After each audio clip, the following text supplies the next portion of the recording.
Today we shall discuss on module 2 of chapter 8.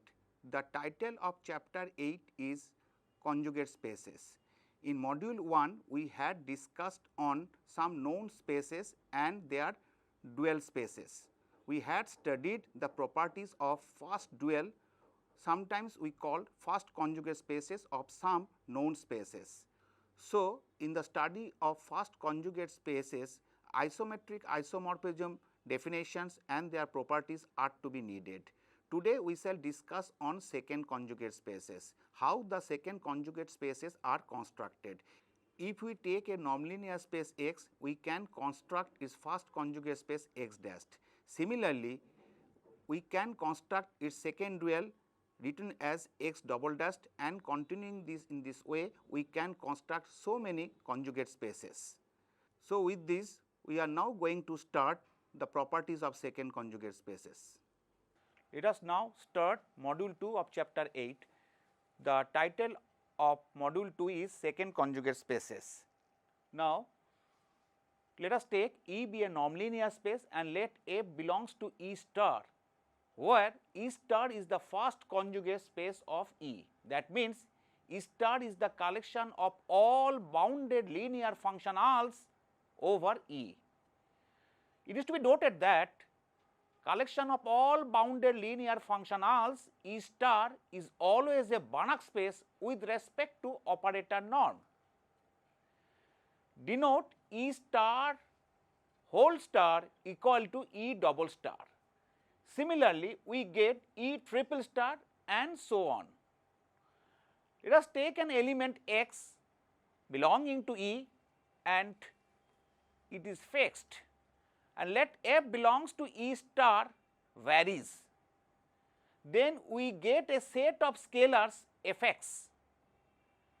For a fixed x belonging to capital E, define a map capital F x from E star to k, where k is the field of scalars by f x f equal to f x.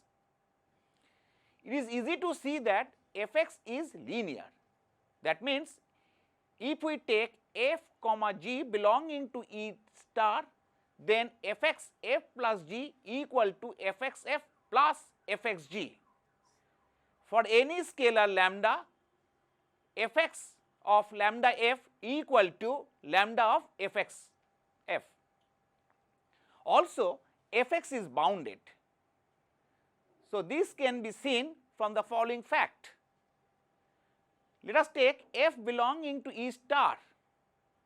Now, modulus of f x f equal to mod f x. As f belongs to E star, f is a bounded linear functional. So, we can apply modulus of f x is less or equals to norm f into norm x. Thus, norm of f x is less or equals to norm x. So, f x belongs to E double star. Now, define a map C from E to E double star by C x equal to f x, where x belongs to capital E. Take x comma y belongs to capital E and alpha beta are any two scalars.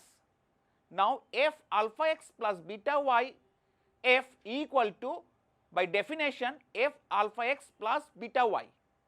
As f is linear, so f of alpha x plus beta y equal to alpha f x plus beta f y, which is equal to alpha f x f plus beta f y f, that equal to alpha f x plus beta f y of small f. This is true for all f belongs to E star. So, f alpha x plus beta y equal to alpha f x plus beta f y.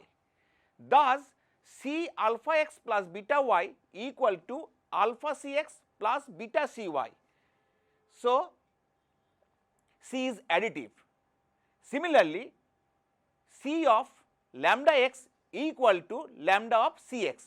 So, therefore, C is linear. Take x not equal to 0 vector belongs to capital E.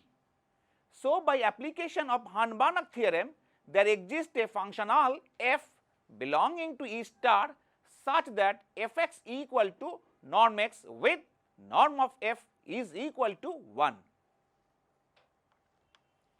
Now, Fx belongs to E double star, already we have seen.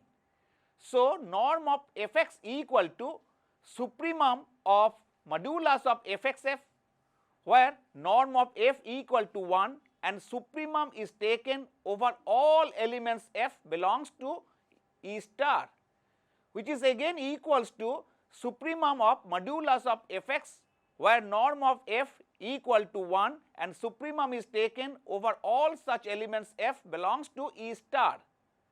Now, norm of x equal to modulus of Fx, which is less or equals to, by the earlier relation, supremum of all such elements modulus of Fx, where small norm f equal to 1 and supremum is taken over all such small elements f belongs to E star, which is equal to norm of Fx. So, norm x less or equals to norm Fx. Hence, by the above two relations we get norm Fx equal to norm x. Take x comma y belongs to capital E with x is different from y. Take f belongs to E star. Now, f of x minus y of small f equal to, by definition, f of x minus y, which is equal to norm x minus y. Also, f x minus y of small f equal to f x minus y, which is equal to fx minus fy, which is again equals to fxf minus fyf, which is equal to fx minus fy of small f. This is true for all f belongs to E star.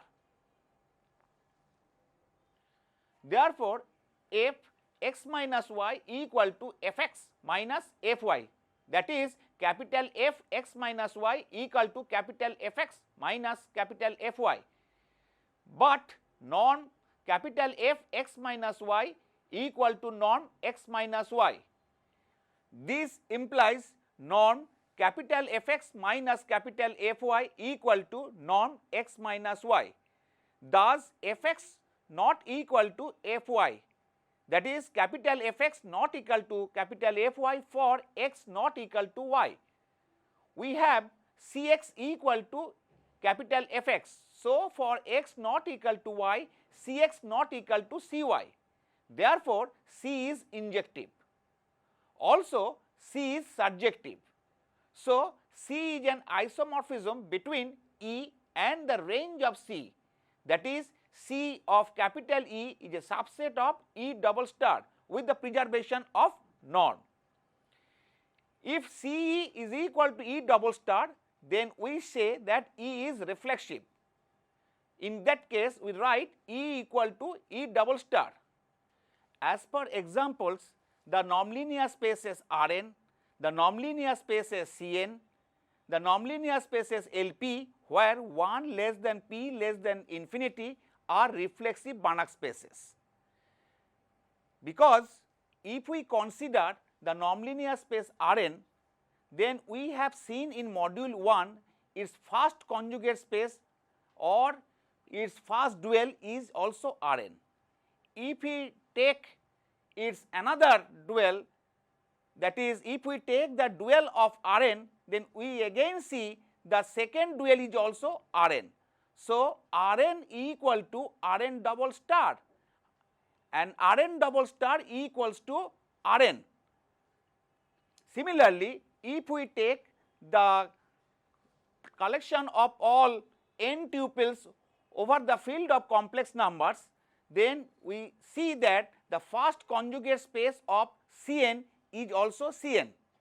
Similarly, if we take another first conjugate of Cn, we get the second conjugate space of Cn. Thus, we see that the second conjugate space of Cn is also Cn. So, that is why Rn and Cn are reflexive.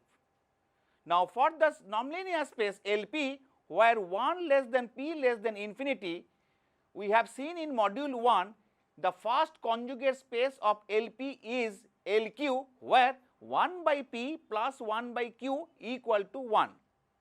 Again, if we take the first conjugate space of LQ, we again see the conjugate space of LQ is also LP by the relation 1 by P plus 1 by Q is equal to 1. So, we see that LP equal to LP double star.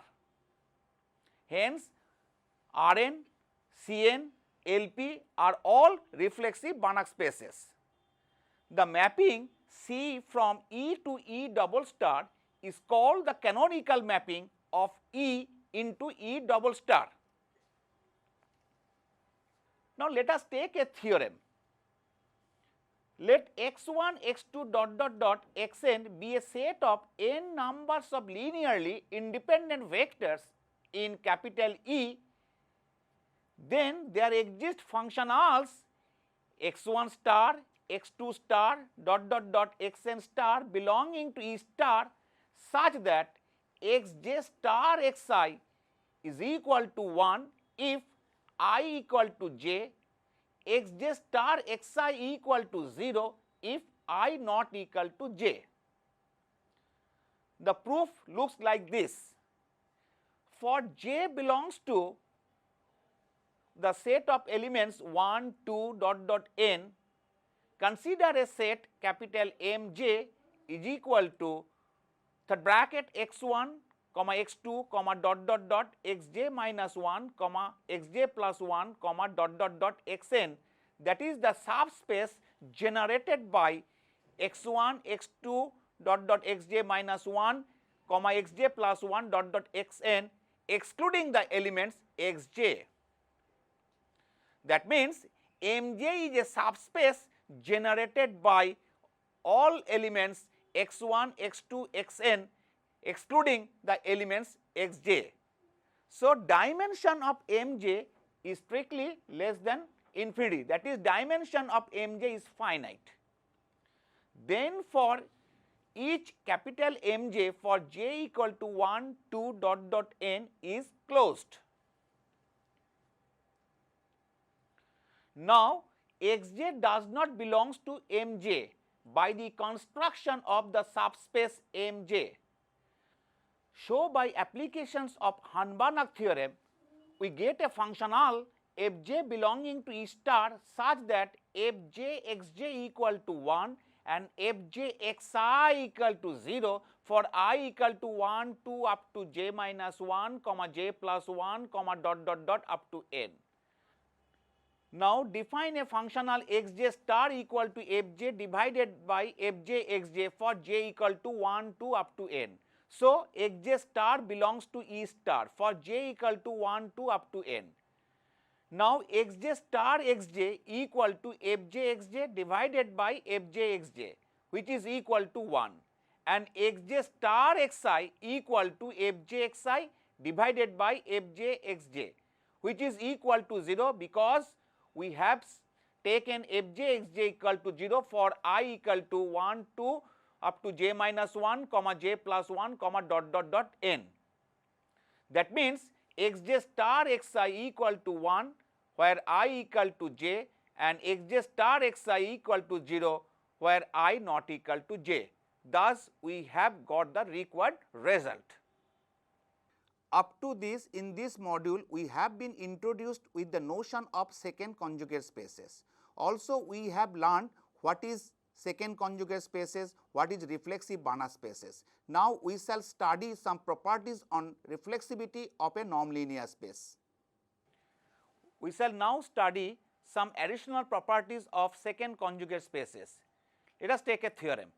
If dimension of E is equal to n, then dimension of E star is also equals to n. That is, if the dimension of a underlying space E is equal to n, then dimension of its first conjugate space E star is also equal to n. Let us take a proof. Let x1, x2 dot dot dot xn be a basis of capital E, because dimension of E is equal to n is assumed. So, by earlier theorem, there exists a set of functionals x1 star, x2 star xn star belonging to E star such that xi star xj is equal to 1 if I equal to j is equal to 0 if I not equal to j. Now, let us take a set of scalars alpha 1, alpha 2 alpha n belonging to k, where k being the field of scalars. Put alpha 1 x1 star plus alpha 2 x2 star plus plus alpha n xn star is equal to theta, where theta being the 0 functional. Now, alpha 1 x1 star plus alpha 2 x2 star plus alpha n xn star of xj is equal to 0 for j equal to 1 2 up to n. This shows that alpha j is equal to 0 for all j equal to 1 2 up to n. That means x1 star, x2 star xn star are linearly independent. Hence, dimension of E star is equal to n. Let us take another theorem. If dimension of E is finite, then X is reflexive. Let us take the proof. Let dimension of E is equal to n, say. So, by earlier theorem, dimension of E star is equal to n. That means, dimension of first conjugate space of E is equal to n. So, dimension of E double star is equal to n. That means, dimension of second dual of E is equal to n. Now, let us define a map C E to E double star defined by Cx equal to x double star, where x belongs to capital E. The mapping C is called the canonical mapping. Now, x double star belongs to E double star is linear. Also, we have seen that C is 1 1 and onto and non-preserving. So, capital E is isometrically isomorphic to E double star, that is CE is equal to E double star, hence E is reflexive. In this connection, we take a corollary. If E is reflexive, then E is complete. That means, if E is a nonlinear space, then its first conjugate space E star is complete. If we take its another dual, we see that E double star is again complete. As E is reflexive, so E equal to E double star. As E double star is complete, so E is complete. Let us take another theorem. If capital E is a separable reflexive Banach space, then E star is separable. Now, E is reflexive, so E equal to E double star. As E is separable, so E double star is separable. That means, star of E star is separable. We know that if X star is separable, then X is separable. Here star of E star is separable, so E star is separable, and this is the required result. Let us take another theorem. If capital E is a reflexive nonlinear space, then E star is reflexive. That means, if the underlying space capital E is a reflexive nonlinear space, then its first dual is also reflexive. Let us take a map C star from E star to double star of E star is equal to star of E double star, be a canonical map of E star onto star of E double star. We shall now show that C star is onto. Let us take star of X double star belongs to star of E double star. Define a functional X star on E by X star X equal to star of X double star of Cx, where X belongs to capital E and capital C is the canonical mapping of E onto E double star. Clearly, X star from capital E to capital K, where capital K being the field of scalars is linear and continuous and hence bounded. So, X star belongs to capital E star. Now, E is reflexive.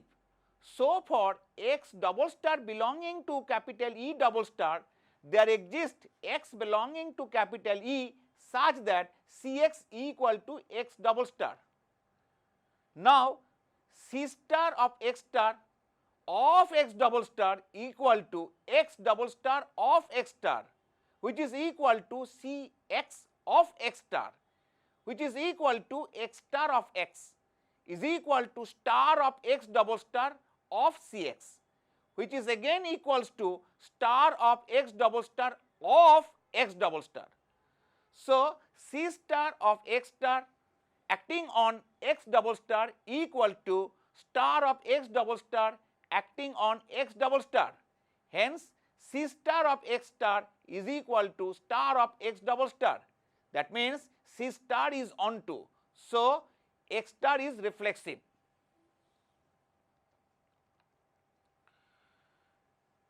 We get another theorem. If capital E is a reflexive Banach space and capital Y be a closed subspace of E, then capital Y be reflexive. Let us take the proof. Let small y belongs to capital Y be fixed. Define a canonical map CY from capital Y to Y double star, which is an into mapping. We shall now show that CY is onto. Let Y double star belonging to capital Y double star. We now define X double star by letting X double star of X star equal to Y double star of X Y star, which is equal to Y double star of X star acting on capital Y for every X star belonging to capital X star. We see that X suffix capital Y star is the restriction of X star in capital Y. Since capital E is reflexive, so for every X double star belonging to E double star, there exists X belonging to capital E such that Cx equal to X double star. We shall now show that X belonging to capital Y. If not, that means if X is not an element of capital Y, by Hahn-Banach theorem, there exists an element X0 star belonging to E star such that X0 star X equal to 1 and X0 star X equal to 0 for all X belonging to capital Y, since capital Y is closed. Now, 1 equal to X0 star X, which is equal to X double star acting on X0 star, which is equal to Y double star acting on X0 capital Y star, which is equal to Y double star acting on X0 star upon capital Y, which is equal to Y double star of 0, which is equal to 0, but which is not possible. So, X belongs to capital Y, thus C suffix capital Y of X is equal to Y double star. That means Cy is onto, hence capital Y is reflexive. Let us take a simple problem. If capital E is a Banach space and E star is reflexive, then capital E is reflexive. Now, E double star is reflexive, but E is a subset of E double star. Since E is a closed subset of E double star, it follows that capital E is reflexive. Up to this, in this module 2 of chapter 8, we have been acquainted with some notion of conjugate spaces, second conjugate spaces. Also, we have learnt some basic properties on reflexivity of a nonlinear space. With this, we now come to an end of this module 2 of chapter 8.